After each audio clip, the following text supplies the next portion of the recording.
ਅਸੀਂ ਜਿੰਨੇ ਵੀ ਹੈ ਨਾ, ਅਸੀਂ ਸਾਰੇ मौत तो डरते हैं, ਇਹਦੇ 'ਚ कोई शक नहीं। कबीर साहब ने एक बड़ा पवित्र फैसला दिता है, जिह मरने सब जगत तरास्या, सो मरना गुर शब्द प्रगास्या। अब कैसे मरूं मरण मन मान्या, मर मर जाते जिन राम न जान्या। मरनो मरण कहे सब कोई, सहजे मरे अमर होए सोई। कह कबीर मन भया आनंदा, गयो भरम रहियो परम आनंदा।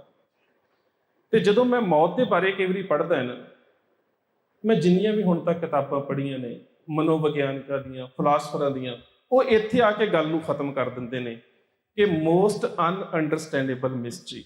ਮੌਤ ਇੱਕ ਇਵੇਂ ਦਾ ਰਹੱਸ ਹੈ ਜਿਸ ਨੂੰ ਸਮਝਿਆ ਨਹੀਂ ਜਾ ਸਕਦਾ, ਪਰ ਜਿਸ ਤਰ੍ਹਾਂ ਸਾਨੂੰ ਗੁਰੂ ਸਾਹਿਬ ਨੇ ਸਮਝਾਇਆ ਉਸ ਤਰ੍ਹਾਂ ਅਸੀਂ ਨਹੀਂ ਸਮਝਣਾ ਚਾਹੁੰਦੇ। ਗੁਰੂ ਸਾਹਿਬ ਤਾਂ ਕਹਿੰਦੇ ਨੇ ਕਿ ਸਭਨਾ ਸਹੁਰੇ ਵੰਜਣਾ, ਸਭ ਮੁਕਲਾਵਣ ਹਾਰ, ਨਾਨਕ ਧਨ ਸੁਹਾਗਣੀ ਜਿਨ ਸ਼ਹੁ ਨਾਲ ਪਿਆਰ। ਉਸ ਤਰ੍ਹਾਂ ਅਸੀਂ ਸਮਝਣਾ ਨਹੀਂ ਚਾਹੁੰਦੇ। ਫਰੀਦ ਸਾਹਿਬ ਤਾਂ ਕਹਿੰਦੇ ਫਰੀਦਾ ਕਿਹੜੀ ਪਵੰਦਈ, ਮੁਲਤਾਨੀ ਦਾ ਸ਼ਬਦ ਹੈ ਕਿਹੜੀ, ਕੈੜ ਪੈਣੀ, ਦੂਰੋਂ ਆਵਾਜ਼ ਆਉਣੀ।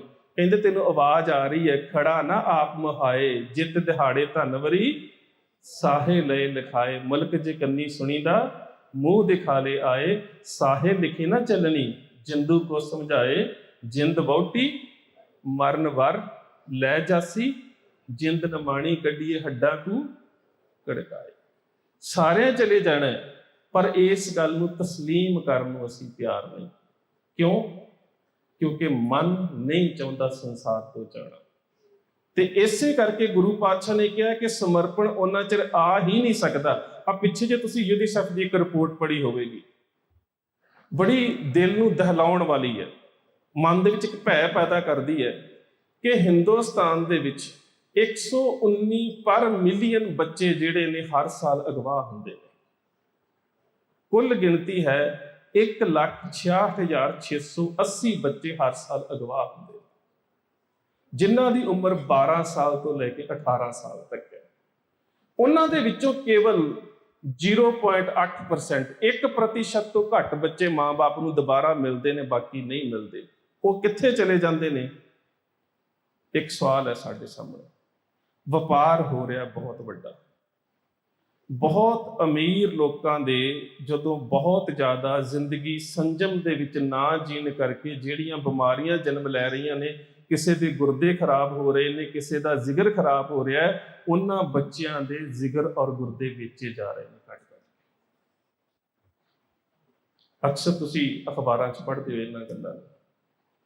ਡਾਕਟਰ ਵੀ ਇਸ ਪੇਸ਼ੇ ਦੇ ਵਿੱਚ ਸੇਵਾ ਵਾਂਗੂ ਆਪਣਾ ਪੇਸ਼ਾ ਨਹੀਂ ਨਿਭਾ ਰਹੇ, ਵਪਾਰੀ ਬਣ ਚੁੱਕੇ ਨੇ। ਪਰ ਗੁਰੂ ਸਾਹਿਬ ਕਹਿੰਦੇ ਨੇ ਕਿ ਇੱਕ ਅੰਗ ਤੁਹਾਡਾ ਮੈਂ ਖਰੀਦਣਾ ਚਾਹੁੰਦਾ, ਪਰ ਜਿਹੜਾ ਅੰਗ ਮੈਂ ਖਰੀਦਣਾ ਚਾਹੁੰਦਾ ਉਹ ਅਸਥੂਲ ਨਹੀਂ ਹੈ, ਉਹ ਨਜ਼ਰ ਨਹੀਂ ਆਉਂਦਾ। ਪਾਤਸ਼ਾਹ ਕਹਿੰਦੇ ਜੇ ਕਿਤੇ ਤੁਸੀਂ ਸੁਖੀ ਸੰਜਮ ਵਾਲੀ ਜ਼ਿੰਦਗੀ ਜਿਉਣੀ ਹੈ ਨਾ, ਤੇ ਆਪਣਾ ਇੱਕ ਅੰਗ ਮੈਨੂੰ ਵੇਚ ਦਿਓ। ਪਾਤਸ਼ਾਹ ਕਹਿੰਦੇ ਮਨ ਵੇਚੇ ਤੇ ਸੇਵਕੇ। ਉਹ ਕਹਿੰਦੇ ਆਪਣਾ ਮਨ ਮੈਨੂੰ ਵੇਚ ਦਿਓ। ਹੁਣ ਜਦੋਂ ਕੋਈ ਆਦਮੀ ਮਰ ਜਾਂਦਾ ਹੈ, ਮੈਂ ਪੇਸ਼ੇ ਵਜੋਂ ਡਾਕਟਰ ਹਾਂ, ਪੋਸਟਮਾਰਟਮ ਕਰਦੇ ਹਾਂ, ਉਸ ਦੇ ਗੁਰਦੇ, ਫੇਫੜੇ, ਛੋਟੀਆਂ ਆਂਦਰਾਂ, ਵੱਡੀਆਂ ਆਂਦਰਾਂ, ਜਿਗਰ, ਤਿੱਲੀ, ਪਿੱਤਾ, ਦਿਮਾਗ, ਸਭ ਕੁਝ ਅਸੀਂ ਵੇਖ ਸਕਦੇ ਹਾਂ। ਮਨ ਕਿਤੇ ਨਜ਼ਰ ਨਹੀਂ ਆਉਂਦਾ। ਸਾਰੀ ਜ਼ਿੰਦਗੀ ਮਨ ਤੇ ਲੰਘ ਜਾਂਦੀ ਹੈ। ਅੱਜ ਮਨ ਕਰਦਾ ਹੈ ਸੰਗਤ 'ਚ ਬੈਠਾ ਜਾਵੇ, ਅੱਜ ਮਨ ਕਰਦਾ ਹੈ ਨਾ ਬੈਠਾ ਜਾਵੇ, ਅੱਜ ਮਨ ਕਰਦਾ ਹੈ ਨਿਤਨੇਮ ਕੀਤਾ ਜਾਵੇ, ਅੱਜ ਮਨ ਕਰਦਾ ਹੈ ਨਿਤਨੇਮ ਨਾ ਕੀਤਾ ਜਾਵੇ। ਸਾਰੀ ਜ਼ਿੰਦਗੀ ਮਨ ਦੇ ਉੱਪਰ ਲੰਘ ਜਾਂਦੀ ਹੈ, ਮਨ ਕਿਤੇ ਨਜ਼ਰ ਨਹੀਂ ਆਉਂਦਾ। ਸਰ ਪਾਤਸ਼ਾਹ ਕਹਿੰਦੇ ਆ ਵੀ ਨਹੀਂ ਸਕਦਾ। ਕਿਉਂ? ਕਿਉਂਕਿ ਉਹ ਅਸਥੂਲ ਨਹੀਂ ਹੈ। ਉਹ ਕੀ ਹੈ? ਮਨ ਤੂੰ ਜੋਤ ਆਪਣਾ ਪਛਾਣਿਆ ਜਾ ਸਕਦਾ ਹੈ, ਨਜ਼ਰ ਨਹੀਂ ਆ ਸਕਦਾ। ਤੇ ਜੇ ਪਾਤਸ਼ਾਹ ਨੂੰ ਪੁੱਛੀਏ ਕਿ ਪਾਤਸ਼ਾਹ ਕਿਸੇ ਮਾਈਕਰੋਸਕੋਪ ਦੇ ਨਾਲ ਕਿਸੇ ਡਾਕਟਰ ਨੂੰ ਮਨ ਨਜ਼ਰ ਤਾਂ ਨਹੀਂ ਆਉਂਦਾ, ਤੁਸੀਂ ਕਹਿੰਦੇ ਹੋ ਪਛਾਣਨਾ ਪੈਂਦਾ, ਫਿਰ ਪਛਾਣੀਏ ਕਿਵੇਂ? ਤੇ ਪਾਤਸ਼ਾਹ ਕਹਿਣਗੇ ਸਤਿਗੁਰ ਕੀ ਬਾਣੀ ਸਤ ਸਰੂਪ ਹੈ, ਗੁਰਬਾਣੀ ਬਣੀਏ। ਮਨ ਜੋਤ ਸਰੂਪ ਹੈ, ਬਾਣੀ ਸਤ ਸਰੂਪ ਹੈ। ਆਪਣਾ ਮਨ ਜਿਸ ਦਿਨ ਤੁਸੀਂ ਬਾਣੀ ਨੂੰ ਸਮਰਪਿਤ ਕਰ ਦੇਵੋਗੇ, ਉਦਣ ਹੀ ਤੁਸੀਂ ਮਨ ਦੀ ਪਛਾਣ ਵਾਲੇ ਮਾਰਗ ਦੇ ਉੱਪਰ ਤੁਰ ਪਵੋਗੇ, ਜਿਸ ਨੂੰ ਗੁਰਦੇਵ ਪਾਤਸ਼ਾਹ ਆਪਣੀ ਬਾਣੀ 'ਚ ਬੜਾ ਪਿਆਰਾ ਲਿਖਦੇ ਨੇ। ਮੇਰੀ ਪ੍ਰੀਤ ਗੋਬਿੰਦ ਸਿਓ ਜਿਨ ਘਟੇ ਮੈਂ ਤੋਂ ਮੋਲ ਮਹਿੰਗੀ ਲਈ, ਉਸ ਦਿਨ ਇਸ ਸਮਰਪਣ ਦੇ ਵਿੱਚੋਂ ਪਿਆਰ ਦਾ ਆਰੰਭ ਹੋ ਜਾਵੇਗਾ, ਜਿਸ ਦਿਨ ਅਸੀਂ ਆਪਣਾ ਮਨ ਗੁਰੂ ਨੂੰ ਦੇ ਦਿੱਤਾ। ਤੇ ਜਿੱਦਣ ਮਨ ਗੁਰੂ ਨੂੰ ਦੇ ਦਿੱਤਾ ਨਾ, ਇਹ ਜ਼ਿੰਦਗੀ ਜਿਹੜੀ ਹੈ ਇਹ ਇਬਾਦਤ ਦੇ ਵਿੱਚ ਬਦਲ ਜਾਵੇਗੀ ਤੇ ਮਨੁੱਖ ਦੀ ਮੌਤ ਸ਼ਹਾਦਤ ਵਿੱਚ ਬਦਲ ਜਾਵੇਗੀ। ਗੱਲ ਤਾਂ ਕੇਵਲ ਤੇ ਕੇਵਲ ਸਮਰਪਣ ਦੀ ਹੈ। ਇਤਿਹਾਸ ਦੇ ਵਿੱਚੋਂ ਇੱਕ ਬੜਾ ਪਿਆਰਾ ਪ੍ਰਮਾਣ, ਔਰੰਗਜ਼ੇਬ ਦਾ ਦਰਬਾਰ ਲੱਗਾ ਹੋਇਆ, ਉਸ ਦੇ ਦਰਬਾਰ ਦੇ ਵਿੱਚ ਇਸਲਾਮ ਦੇ ਚੌਥੇ ਖਲੀਫੇ ਦੀ ਚਿੱਠੀ ਆਈ ਹੈ, ਚਿੱਠੀ ਅਰਬੀ ਭਾਸ਼ਾ ਦੇ ਵਿੱਚ, ਤੇ ਔਰੰਗਜ਼ੇਬ ਦੇ ਦਰਬਾਰ ਦੀ ਭਾਸ਼ਾ ਫਾਰਸੀ ਹੈ। ਸਾਰੇ ਉਸ ਦੇ ਵਿਦਵਾਨ, ਸਕਾਲਰ, ਹਾਫਿਜ਼, ਰੋਸ਼ਨ ਦਿਮਾਗ, ਬੁੱਧੀਮਾਨ ਵਿਅਕਤੀ ਦਰਬਾਰ ਦੇ ਵਿੱਚ ਬੈਠੇ ਨੇ, ਪਰ ਕਿਸੇ ਕੋਲ ਚਿੱਠੀ ਨਹੀਂ ਪੜ੍ਹੀ ਜਾ ਰਹੀ। ਅਖੀਰ ਤੇ ਉਹ ਚਲਦੀ ਚਲਦੀ ਚਿੱਠੀ ਇੱਕ ਵਿਦਵਾਨ ਦੇ ਕੋਲ ਪਹੁੰਚੀ ਹੈ। ਵਿਦਵਾਨ ਖੜਾ ਹੋਇਆ, ਉਸਨੇ ਉਸਨੂੰ ਸੱਤ ਸਲਾਮਾਂ ਕੀਤੀਆਂ, ਚਿੱਠੀ ਦੇ ਅਰਥ ਕਰ ਦਿੱਤੇ। ਬੜਾ ਖੁਸ਼ ਹੋਇਆ ਔਰੰਗਜ਼ੇਬ, ਜ਼ਮੀਨ ਨੂੰ ਹੱਥ ਲਾ ਕੇ ਕੰਨਾਂ ਨੂੰ ਹੱਥ ਲਾਏ, ਲਾਹੌਰ ਕੁਬਤਿल्ला, ਇੰਨੇ ਸਿਆਣੇ ਵਿਦਵਾਨ ਮੇਰੇ ਰਾਜ ਦੇ ਵਿੱਚ। ਉਸਦੇ ਕੋਲ ਉਸਦਾ ਸ਼ਾਹੀ ਕਾਜ਼ੀ ਖੜਾ ਸੀ। ਸ਼ਾਹੀ ਕਾਜ਼ੀ ਕਾਜ਼ੀ ਵਹਾਬੂਦੀਨ ਦਾ ਬੇਟਾ ਸੀ। ਕਾਜ਼ੀ ਵਹਾਬੂਦੀਨ ਉਹ ਕਾਜ਼ੀ ਸੀ ਜਿਸ ਨੇ ਗੁਰੂ ਤੇਗ ਬਹਾਦਰ ਸਾਹਿਬ ਨੂੰ ਸ਼ਹੀਦ ਕਰਨ ਦਾ ਫਤਵਾ ਜਾਰੀ ਕੀਤਾ ਸੀ। ਉਸ ਦੀ ਮੌਤ ਹੋ ਚੁੱਕੀ ਸੀ। ਉਸ ਦੀ ਮੌਤ ਦੇ ਬਾਰੇ ਵੀ ਜੇਕਰ ਤੁਸੀਂ ਇਤਿਹਾਸਕ ਸਰੋਤਾਂ ਦੇ ਵਿੱਚ ਪੜ੍ਹੋ ਤੇ ਅਹਿਕਾਮੇ ਆਲਮਗੀਰੀ ਤੇ ਮੁਅੱਸਰੇ ਆਲਮਗੀਰੀ ਦੇ ਵਿੱਚ 3 ਐਂਟਰੀਆਂ ਨੇ ਬੜੀਆਂ ਅਹਿਮ ਨੇ ਕਿ ਗੁਰੂ ਤੇਗ ਬਹਾਦਰ ਸਾਹਿਬ ਨੂੰ ਸ਼ਹਾਦਤ ਦਾ ਫਤਵਾ ਦੇਣ ਵਾਲੇ ਕਾਜ਼ੀ ਦੀ ਮੌਤ ਕਿਵੇਂ ਹੋਈ ਹੋਵੇਗੀ। ਪਹਿਲੀ ਐਂਟਰੀ ਹੈ ਕਿ ਬਾਦਸ਼ਾਹ ਸਲਾਮਤ ਖਬਰ ਪਹੁੰਚੀ ਹੈ ਕਿ ਕਾਜੀ ਸਾਹਿਬ ਬੜੇ ਬਿਮਾਰ ਨੇ। ਦੂਸਰੀ ਖਬਰ ਹੈ ਕਾਜੀ ਸਾਹਿਬ ਇੰਨੇ ਬਿਮਾਰ ਨੇ ਕਿ ਉਹਨਾਂ ਨੂੰ ਜੰਜੀਰਾਂ ਦੇ ਵਿੱਚ ਬੰਨ੍ਹ ਕੇ ਰੱਖਿਆ ਹੋਇਆ। ਹੁਣ ਇਸ ਗੱਲ ਨੂੰ ਸਮਝਿਓ, ਆਮ ਰੋਗੀ ਹੋਵੇ ਤੇ ਜੰਜੀਰਾਂ 'ਚ ਨਹੀਂ ਬੰਨ੍ਹਿਆ ਜਾਂਦਾ। ਇਸ ਦਾ ਮਤਲਬ ਕਿ ਕਾਜ਼ੀ ਵਹਾਬੂਦੀਨ ਪਾਗਲ ਹੋ ਚੁੱਕਾ ਸੀ। ਜੰਜੀਰਾਂ ਦੇ ਵਿੱਚ ਦਿਮਾਗੀ ਤੌਰ ਤੇ ਬਿਮਾਰ ਵਿਅਕਤੀ ਨੂੰ ਬੰਨ੍ਹਿਆ ਜਾਂਦਾ ਹੈ, ਸਰੀਰਕ ਤੌਰ ਤੇ ਬਿਮਾਰ ਵਿਅਕਤੀ ਨੂੰ ਨਹੀਂ। ਤੇ ਤੀਸਰੀ ਐਂਟਰੀ ਹੈ ਕਿ ਕਾਜੀ ਸਾਹਿਬ ਫੌਤ ਹੋ ਗਏ ਨੇ ਤੇ ਉਹਨਾਂ ਦੀ ਜਗ੍ਹਾ ਦੇ ਉੱਪਰ ਸਿਫਾਰਿਸ਼ ਕੀਤੀ ਜਾਂਦੀ ਹੈ ਕਿ ਸ਼ਾਹੀ ਕਾਜੀ ਦਾ ਰੁਤਬਾ ਉਹਨਾਂ ਦੇ ਬੇਟੇ ਨੂੰ ਦਿੱਤਾ ਜਾਵੇ। ਇਹ 3 ਐਂਟਰੀਆਂ ਜਿਹੜੀਆਂ ਬੜੀਆਂ ਅਹਿਮ ਨੇ। ਸੋ ਵਹਾਬੂਦੀਨ ਦਾ ਬੇਟਾ ਉਸ ਵੇਲੇ ਸ਼ਾਹੀ ਕਾਜ਼ੀ ਹੈ ਤੇ ਔਰੰਗਜ਼ੇਬ ਨੇ ਉਸ ਨੂੰ ਪੁੱਛਿਆ ਹੈ ਇੰਦਾ ਕਿ ਇਹ ਵਿਦਵਾਨ ਕਿਹੜਾ ਹੈ ਜਿਸ ਨੇ ਅਰਬੀ ਦੀ ਇਸ ਇੰਨੀ ਔਖੀ ਇਬਾਰਤ ਦੇ ਇੰਨੇ ਵਧੀਆ ਅਰਥ ਕੀਤੇ ਨੇ। ਜਦੋਂ ਕਾਜ਼ੀ ਨੇ ਨਾਮ ਦੱਸਿਆ ਤੇ ਔਰੰਗਜ਼ੇਬ ਜ਼ਬਾਨ ਤੋਂ ਇੱਕ ਸ਼ਬਦ ਨਿਕਲਿਆ, ਇਹ ਕਿਵੇਂ ਹੋ ਸਕਦਾ ਹੈ ਵਿਦਵਾਨ ਹੋਵੇ ਤੇ ਮੁਸਲਮਾਨ ਨਾ ਹੋਵੇ? ਇਹ ਕਿਵੇਂ ਹੋ ਸਕਦਾ ਹੈ? ਜਾਂ ਤਾਂ ਇਸ ਵਿਦਵਾਨ ਨੂੰ 7 ਦਿਨਾਂ ਦੇ ਵਿੱਚ ਦੀਨੇ ਇਸਲਾਮ ਚ ਲਿਆਓ ਤੇ ਜਾਂ ਕਤਲ ਕਰ ਦਿਓ। ਦਰਬਾਰ ਰੁਖਸਤ ਹੋ ਗਿਆ। ਇਹ ਜਿਹੜਾ ਵਿਦਵਾਨ ਹੈ ਇਹ ਔਰੰਗਜ਼ੇਬ ਦੇ ਬੇਟੇ ਸ਼ਹਿਜ਼ਾਦਾ ਮੁਅੱਜ਼ਮ ਔਰ ਉਸ ਦੀ ਬੇਟੀ ਜ਼ੇਬੁਲ ਨਿਸਾ ਨੂੰ ਫਾਰਸੀ ਤੇ ਅਰਬੀ ਪੜ੍ਹਾਇਆ ਕਰਦਾ ਸੀ। ਜਦੋਂ ਸ਼ਾਮ ਨੂੰ ਮੁਅੱਜ਼ਮ ਦੇ ਦਰਬਾਰ ਦੇ ਵਿੱਚ ਫਾਰਸੀ ਪੜ੍ਹਾਉਣ ਦੇ ਵਾਸਤੇ ਆਇਆ ਤੇ ਜ਼ੇਬੁਲ ਨਿਸਾ ਉਸੇ ਵੇਲੇ ਮੌਕੇ ਤੇ ਆ ਗਈ ਤੇ ਜ਼ੇਬੁਲ ਨਿਸਾ ਆ ਕੇ ਮੁਅੱਜ਼ਮ ਨੂੰ ਕਹਿੰਦੀ ਹੈ, ਮੁਅੱਜ਼ਮ ਤੂੰ ਸੁਣਿਆ ਅੱਬਾ ਹਜ਼ੂਰ ਦਾ ਜਿਹੜਾ ਫਰਮਾਨ ਹੈ ਤੂੰ ਸੁਣਿਆ ਕਿ ਜਿਹੜੇ ਇਹ ਸਾਡੇ ਉਸਤਾਦ ਸਾਨੂੰ ਪੜ੍ਹਾਉਣ ਵਾਸਤੇ ਆਉਂਦੇ ਨੇ ਜਾਂ ਇਹਨਾਂ ਨੂੰ ਦੀਨੇ ਇਸਲਾਮ ਚ ਲਿਆਂਦਾ ਜਾਵੇਗਾ ਜਾਂ ਇਹਨਾਂ ਨੂੰ ਕਤਲ ਕਰ ਦਿੱਤਾ ਜਾਵੇਗਾ। ਜਦੋਂ ਵਿਦਵਾਨ ਨੇ ਇਹ ਗੱਲ ਸੁਣੀ ਪੈਰਾਂ ਹੇਠੋਂ ਜ਼ਮੀਨ ਨਿਕਲ ਗਈ। ਜ਼ਰੂਰੀ ਨਹੀਂ ਹੁੰਦਾ ਕਿ ਜਿਹੜਾ ਵਿਦਵਾਨ ਹੋਵੇ, ਸਕਾਲਰ ਹੋਵੇ, ਉਹ ਮੌਤ ਤੋਂ ਨਹੀਂ ਡਰਦਾ। ਮੈਂ ਪਹਿਲਾਂ ਵੀ ਆਰੰਭ ਚ ਕਿਹਾ ਸੀ ਮੌਤ ਤੋਂ ਅਸੀਂ ਸਾਰੇ ਡਰਦੇ ਹਾਂ। ਜੇ ਮਰਨੇ ਸਭ ਜਗਤ ਤਰਾਸਿਆ, ਅਸੀਂ ਸਾਰੇ ਤਰਾਸਦੇ ਹਾਂ ਮੌਤ ਤੋਂ। ਇਹ ਵਿਦਵਾਨ ਸ਼ਹਿਜ਼ਾਦਾ ਮੁਅੱਜ਼ਮ ਨੂੰ ਹੱਥ ਜੋੜ ਕੇ ਕਹਿੰਦਾ, ਮੁਅੱਜ਼ਮ ਤੂੰ ਮੇਰਾ ਤਾਲਿਬ ਹੈ, ਤੂੰ ਮੇਰਾ ਸਟੂਡੈਂਟ ਹੈ, ਤੂੰ ਮੇਰਾ ਵਿਦਿਆਰਥੀ ਹੈ, ਮੈਂ ਤੇਰਾ ਉਸਤਾਦ ਹਾਂ। ਮੈਂ ਮਰਨਾ ਨਹੀਂ ਚਾਹੁੰਦਾ, ਨਾ ਮੈਂ ਆਪਣੀ ਜਾਨ ਗਵਾਉਣਾ ਚਾਹੁੰਦਾ, ਨਾ ਮੈਂ ਆਪਣਾ ਈਮਾਨ ਗਵਾਉਣਾ ਚਾਹੁੰਦਾ। ਕੋਸ਼ਿਸ਼ ਕਰ, ਮੇਰੀ ਕੋਈ ਮਦਦ ਕਰ, ਮੇਰੀ ਜਾਨ ਵੀ ਬਚ ਜਾਵੇ ਤੇ ਮੇਰਾ ਈਮਾਨ ਵੀ ਬਚ ਜਾਵੇ। ਤੇ ਉਸ ਵੇਲੇ ਔਰੰਗਜ਼ੇਬ ਦੇ ਪੁੱਤਰ ਸ਼ਹਿਜ਼ਾਦਾ ਮੁਅੱਜ਼ਮ ਨੇ ਆਪਣੇ ਉਸਤਾਦ ਨੂੰ ਕਿਹਾ, ਕਹਿੰਦਾ ਦੁਨੀਆ ਤੇ ਇੱਕ ਹੀ ਜਗ੍ਹਾ ਹੈ ਜਿੱਥੇ ਕਿਸੇ ਦਾ ਈਮਾਨ ਤੇ ਕਿਸੇ ਦੀ ਜਾਨ ਸਲਾਮਤ ਰਹਿ ਸਕਦੀ ਹੈ। ਜੇ ਤੁਸੀਂ ਈਮਾਨ ਤੇ ਜਾਨ ਨੂੰ ਸਲਾਮਤ ਰੱਖਣਾ ਚਾਹੁੰਦੇ ਹੋ, ਦਿੱਲੀ ਨੂੰ ਛੱਡ ਕੇ ਗੁਰੂ ਗੋਬਿੰਦ ਸਿੰਘ ਦੇ ਕੋਲ ਅਨੰਦਪੁਰ ਸਾਹਿਬ ਚਲੇ ਜਾਓ। ਸੈਯਦ ਅਬਦੁੱਲਾ ਨਾਮ ਦੇ ਇੱਕ ਅਹਿਲਕਾਰ ਦੀ ਮਦਦ ਦੇ ਨਾਲ ਇਹ ਵਿਦਵਾਨ ਦਿੱਲੀ ਤੋਂ ਚੋਰੀ ਨਿਕਲਿਆ, ਅਨੰਦਪੁਰ ਸਾਹਿਬ ਪਹੁੰਚਿਆ। ਇਹ ਵਿਦਵਾਨ ਸੀ ਮੁਲਤਾਨ ਦੇ ਰਹਿਣ ਵਾਲੇ ਛੱਜੂ ਮਲ ਦਾ ਸਪੁੱਤਰ ਭਾਈ ਨੰਦ ਲਾਲ।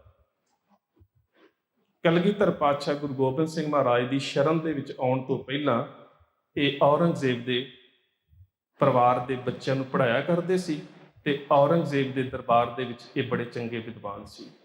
ਹੁਣ ਸਵਾਲ ਸਾਹਮਣੇ ਇਹ ਹੈ ਕਿ ਭਾਈ ਨੰਦ ਲਾਲ ਕਿਉਂ ਆਏ ਨੇ ਗੁਰੂ ਸਾਹਿਬ ਦੇ ਕੋਲ?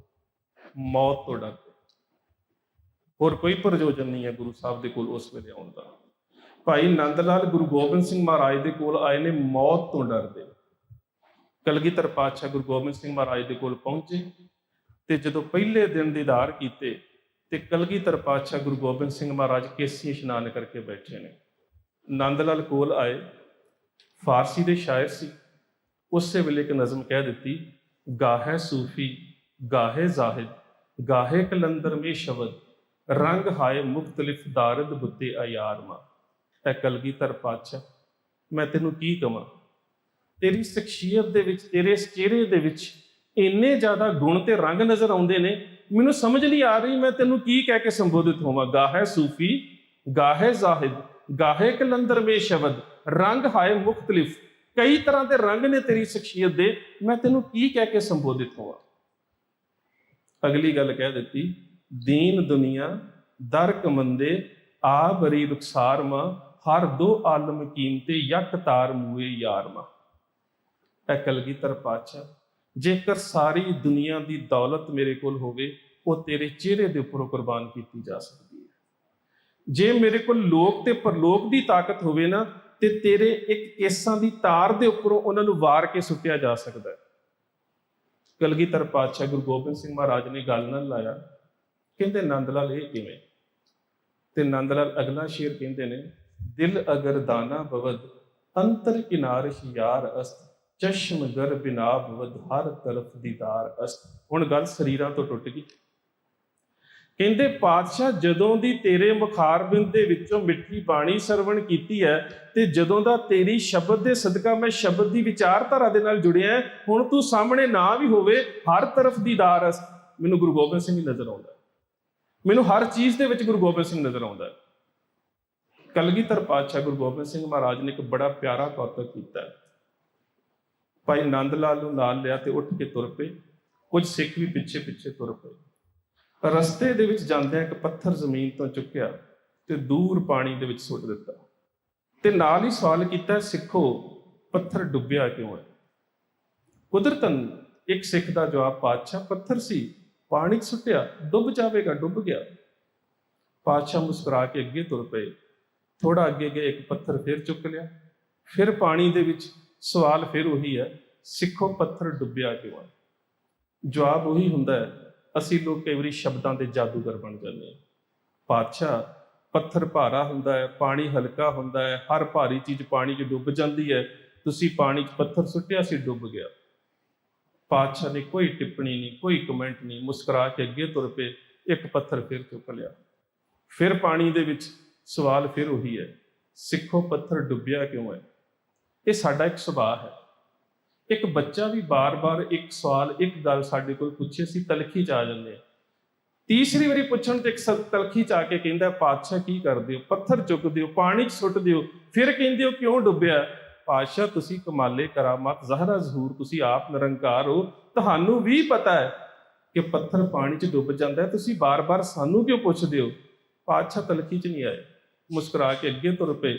ਅੱਗੇ ਜਾ ਕੇ ਫਿਰ ਪੱਥਰ ਚੁੱਕ ਲਿਆ, ਫਿਰ ਪੱਥਰ ਪਾਣੀ ਦੇ ਵਿੱਚ। ਸਵਾਲ ਉਹੀ ਕੀਤਾ ਹੈ, ਪਰ ਹੁਣ ਨੰਦ ਲਾਲ ਨੂੰ ਕੀਤਾ ਹੈ। ਕਹਿੰਦੇ, ਨੰਦ ਲਾਲ ਪੱਥਰ ਡੁੱਬਿਆ ਕਿਉਂ ਹੈ? ਪਿੱਛੋਂ ਕੋਈ ਆਵਾਜ਼ ਨਹੀਂ ਆਈ। ਪਾਤਸ਼ਾਹ ਉੱਚੀ ਆਵਾਜ਼ 'ਚ ਕਹਿੰਦੇ ਨੇ, ਨੰਦ ਲਾਲ, ਮੈਂ ਤੈਨੂੰ ਪੁੱਛ ਰਿਹਾ, ਪੱਥਰ ਡੁੱਬਿਆ ਕਿਉਂ ਹੈ? ਕੋਈ ਆਵਾਜ਼ ਨਹੀਂ। ਪਿੱਛੇ ਮੁੜ ਕੇ ਵੇਖਿਆ, ਨੰਦ ਲਾਲ ਜਾਰੋ ਜਾਰ ਰੋ ਰਿਹਾ ਹੈ। ਪਾਤਸ਼ਾਹ ਨੇ ਮੋਢੇ ਤੋਂ ਫੜਿਆ, ਹਿਲਾਇਆ। ਕਹਿੰਦੇ, ਨੰਦ ਲਾਲ, ਮੈਂ ਤੈਨੂੰ ਸਵਾਲ ਪੁੱਛ ਰਿਹਾ, ਪੱਥਰ ਪਾਣੀ 'ਚ ਡੁੱਬਿਆ ਕਿਉਂ ਹੈ? ਤੇ ਨੰਦ ਲਾਲ ਨੇ ਇੱਕ ਸ਼ੇਰ ਕਿਹਾ ਬੜਾ ਪਿਆਰਾ। ਨੰਦ ਲਾਲ ਕਹਿੰਦਾ ਹੈ, ਬ੍ਰਾਹਮਣ ਮੁਸ਼ਤਾਕ ਹੈ ਬੁੱਧ ਜ਼ਾਹਿਦ ਫਿਜ਼ਾਏ ਖਾਨ ਕਾ ਹਰ ਕਜ਼ਾ ਜ਼ਲਵਾ ਮੁਹੱਬਤ ਦੀਦਾ ਅਮ ਸ਼ਰਸ਼ਾਰ ਅਸਤ। ਪਾਤਸ਼ਾਹ, ਜਿਹੜੇ ਪੁਜਾਰੀ ਨੇ ਉਹ ਤੇ ਪੱਥਰ ਦੀਆਂ ਮੂਰਤੀਆਂ ਨੂੰ ਮੱਥੇ ਟੇਕ ਕੇ ਕਹਿੰਦੇ ਨੇ ਮੈਂ ਨਾ ਡੁੱਬਾਂ। ਜਿਹੜੇ ਮੁਸਲਮਾਨ ਨੇ ਉਹ ਪੱਥਰ ਦੀ ਮਸਜਿਦ ਦੇ ਵਿੱਚ ਜ਼ਿਆਰਤ ਕਰਕੇ ਸਿਜਦਾ ਕਰਕੇ ਕਹਿੰਦੇ ਨੇ ਮੈਂ ਨਾ ਡੁੱਬਾਂ। ਅਸਲੀਅਤ ਤੇ ਇਹ ਹੈ ਪਾਤਸ਼ਾਹ, ਮੇਰੀਆਂ ਅੱਖਾਂ ਦੇ ਵਿੱਚ ਹੰਝੂ ਤਾਂ ਇਸ ਕਰਕੇ ਆ ਗਏ, ਨਾ ਮੈਂ ਪਾਣੀ ਵੇਖਿਆ ਨਾ ਮੈਂ ਪੱਥਰ ਵੇਖਿਆ, ਮੈਨੂੰ ਸਿਰਫ ਇੰਨਾ ਪਤਾ ਲੱਗਾ ਕਿ ਜਿਹੜਾ ਤੇਰੇ ਹੱਥ 'ਚੋਂ ਛੁੱਟ ਗਿਆ ਉਹ ਡੁੱਬ ਗਿਆ। ਮੈਂ ਤਾਂ ਹੋਰ ਕੁਝ ਵੇਖਿਆ ਹੀ ਨਹੀਂ, ਮੈਨੂੰ ਤਾਂ ਬਸ ਇੰਨਾ ਪਤਾ ਲੱਗਾ ਹੈ ਮਹਿਫੂਜ਼ ਉਹ ਹੈ ਜਿਹੜਾ ਤੇਰੇ ਹੱਥ ਦੇ ਵਿੱਚ ਹੈ, ਜਿਹੜਾ ਤੇਰੇ ਹੱਥ ਚੋਂ ਛੁੱਟ ਗਿਆ ਉਹ ਡੁੱਬ ਗਿਆ। ਤੇ ਪਾਤਸ਼ਾਹ ਨੇ ਗੱਲ ਦੇ ਨਾਲ ਲਾਇਆ, ਕਹਿੰਦੇ ਨੰਦ ਲਾਲ ਕੁਛ ਮੰਗ। ਅਸੀਂ ਜਦੋਂ ਗੁਰੂ ਦੇ ਦਰਬਾਰ ਚ ਆਉਂਦੇ ਹਾਂ ਨਾ, ਤੇ ਦਰਵਾਜ਼ੇ ਦੇ ਵਿੱਚੋਂ ਮੰਗਾਂ ਦੀ ਲਿਸਟ ਬਣਨੀ ਸ਼ੁਰੂ ਹੋ ਜਾਂਦੀ ਹੈ। ਹੁਣ ਨੰਦ ਲਾਲ ਨੇ, ਗੁਰੂ ਸਾਹਿਬ ਨੇ ਗੱਲ ਨਾਲ ਲਾਇਆ ਹੋਇਆ, ਤੇ ਕਹਿੰਦੇ ਨੰਦ ਲਾਲ ਕੁਛ ਮੰਗ। ਤੇ ਨੰਦ ਲਾਲ ਅੱਗੋਂ ਸਵਾਲ ਕਰ ਰਿਹਾ, ਦੱਸੋ ਕੀ ਮੰਗਾ? ਕੁਝ ਰਿਹਾ ਹੀ ਨਹੀਂ। ਪਾਤਸ਼ਾਹ, ਜੇ ਮੈਂ ਦੁਨੀਆ ਦੀ ਦੌਲਤ ਮੰਗਾ, ਉਹ ਤਾਂ ਤੇਰੇ ਚਿਹਰੇ ਤੋਂ ਕੁਰਬਾਨ ਕੀਤੀ ਜਾ ਸਕਦੀ ਹੈ। ਤੇ ਜੇ ਅਸੀਂ ਆਪਣੇ ਨਜ਼ਰੀਏ 'ਚ ਵੇਖੀਏ ਤੇ ਨੰਦ ਲਾਲ ਤੇ ਮੌਤ ਤੋਂ ਡਰਦਾ ਆਇਆ ਸੀ, ਨੰਦ ਲਾਲ ਨੂੰ ਜ਼ਿੰਦਗੀ ਮੰਗਣੀ ਚਾਹੀਦੀ। ਨੰਦ ਲਾਲ ਤੇ ਮੌਤ ਤੋਂ ਡਰਦਾ ਆਇਆ ਸੀ, ਪਰ ਨੰਦ ਲਾਲ ਕਹਿ ਰਿਹਾ, ਪਾਤਸ਼ਾਹ ਜੇਕਰ ਮੈਂ ਦੁਨੀਆ ਦੀ ਦੌਲਤ ਮੰਗਾ, ਉਹ ਤੇਰੇ ਚਿਹਰੇ ਤੋਂ ਕੁਰਬਾਨ ਕੀਤੀ ਜਾ ਸਕਦੀ ਹੈ। ਤੇ ਜਦੋਂ ਮਨੁੱਖ ਦਾ ਮਨ ਦੌਲਤ ਤੋਂ ਥੋੜਾ ਉੱਪਰ ਉੱਠਦਾ ਨਾ ਰੂਹਾਨੀਅਤ ਦੇ ਵਿੱਚ, ਫਿਰ ਸਾਡੀ ਅਗਲੀ ਮੰਗ ਹੋ ਜਾਂਦੀ, ਲੋਕ ਸੁਖੀਏ, ਲੋਕ ਤੇ ਪਰਲੋਕ। ਪਰ ਪਾਤਸ਼ਾਹ, ਜੇ ਮੈਂ ਲੋਕ ਤੇ ਪਰਲੋਕ ਮੰਗਾ, ਉਹ ਤੇ ਤੇਰੇ ਕੇਸਾਂ ਦੀ ਇੱਕ ਤਾਰ ਦੇ ਉੱਪਰ ਸਿਜਦਾ ਕੀਤੇ ਜਾ ਸਕਦੇ ਨੇ। ਤੇ ਫਿਰ ਸਭ ਤੋਂ ਵੱਡੀ ਮੰਗ ਕੀ ਹੁੰਦੀ ਹੈ? ਪ੍ਰਭ ਕੀਜੇ ਕਿਰਪਾ ਨਿਧਾਨ, ਹਮ ਹਰ ਗੁਣ ਗਾਵੇਂਗੇ, ਹੋ ਤੁਮਰੀ ਕਰੋ ਨਿਤ ਆਸ ਪ੍ਰਭ ਹੋਏ। ਤੇ ਪਾਤਸ਼ਾਹ, ਗੱਲ ਦੇ ਨਾਲ ਤੂੰ ਮੈਨੂੰ ਲਾ ਲਿਆ, ਹੁਣ ਤੂੰ ਦੱਸ ਮੈਂ ਕੀ ਮੰਗਾ। ਹੁਣ ਪਾਤਸ਼ਾਹ ਤੂੰ ਦੱਸ, ਮੰਗ ਤਾਂ ਰਹੀ ਕੋਈ ਨਹੀਂ, ਮੈਂ ਕੀ ਮੰਗਾ? ਤੇ ਪਾਤਸ਼ਾਹ ਮੁਸਕਰਾ ਕੇ ਕਹਿੰਦੇ, ਨੰਦ ਲਾਲ ਫਿਰ ਮੇਰੀ ਵੀ ਇੱਜ਼ਤ ਹੈ, ਕੁਛ ਤੇ ਮੰਗਣਾ ਪਵੇਗਾ। ਤੇ ਨੰਦ ਲਾਲ ਨੇ ਅਗਲੇ ਸ਼ੇਰ ਦੇ ਵਿੱਚ ਜਿਹੜੀ ਮੰਗ ਰੱਖੀ ਹੈ, ਗੁਰੂ ਕਿਰਪਾ ਕਰੇ ਉਹ ਸਾਡੀ ਸਾਰਿਆਂ ਦੀ ਮੰਗ ਬਣ ਜਾਵੇ। ਨੰਦ ਲਾਲ ਦੀ ਮੰਗ ਪਤਾ ਕੀ ਹੈ? ਪਾਤਸ਼ਾਹ, ਮਬਰ ਐ ਬਾਦ ਖਾਕਮ ਅੱਜ ਦਰ ਦੂਸ਼ਿਤ ਦੁਸ਼ਮਨਨ ਸਰਜਨਸ਼ ਗੁਨਦ ਕੇ ਊਹਰ ਜਾਈਐਸ। ਜਦੋਂ ਮੈਂ ਮਰ ਜਾਵਾਂ, ਸਰੀਰ ਸੜ ਜਾਵੇ, ਮਬਰ ਐ ਬਾਦ ਖਾਕਮ, ਤੇ ਜਿਹੜੇ ਮੇਰੇ ਮਰਨ ਤੇ ਸਰੀਰ ਸੜਨ ਤੋਂ ਬਾਅਦ ਸਵਾਹ ਰਹਿ ਜਾਵੇ, ਖਾਕ ਰਹਿ ਜਾਵੇ ਨਾ, ਉਹ ਵੀ ਉੱਡ ਕੇ ਤੇਰੇ ਸਿੱਖਾਂ ਦੇ ਪੈਰਾਂ ਤੋਂ ਬਿਨਾਂ ਕਿਸੇ ਹੋਰ ਦੇ ਪੈਰਾਂ ਨੂੰ ਨਾ ਲੱਗੇ। ਇਹ ਨੰਦ ਲਾਲ ਦੀ ਮੰਗ। ਇਸ ਮੰਗ ਦੇ ਸਮਰਪਣ ਕਿੰਨਾ ਵੱਡਾ ਹੈ। ਉਹ ਸਮਰਪਣ ਕਿਵੇਂ ਆ ਗਿਆ? ਨੰਦ ਲਾਲ ਤੇ ਮੌਤ ਤੋਂ ਡਰਦਾ ਆਇਆ ਸੀ, ਹੁਣ ਮੰਗ ਹੀ ਮੌਤ ਰਿਹਾ। ਕਿਉਂਕਿ ਨੰਦ ਲਾਲ ਨੂੰ ਗੁਰੂ ਸਾਹਿਬ ਦੀ ਇਸ ਵਿਚਾਰਧਾਰਾ ਦੀ ਸੋਝੀ ਪੈ ਗਈ ਕਿ ਜੋ ਤੋ ਪ੍ਰੇਮ ਖੇਲਣ ਕਾ ਚਾਓ, ਸਿਰ ਧਰ ਤਲੀ ਇਤ ਮਾਰਗ ਪੈਰ ਧਰੀਜੇ, ਸਿਰ ਦੀਜੇ ਕਾਣ ਨਾ ਕੀਜੇ।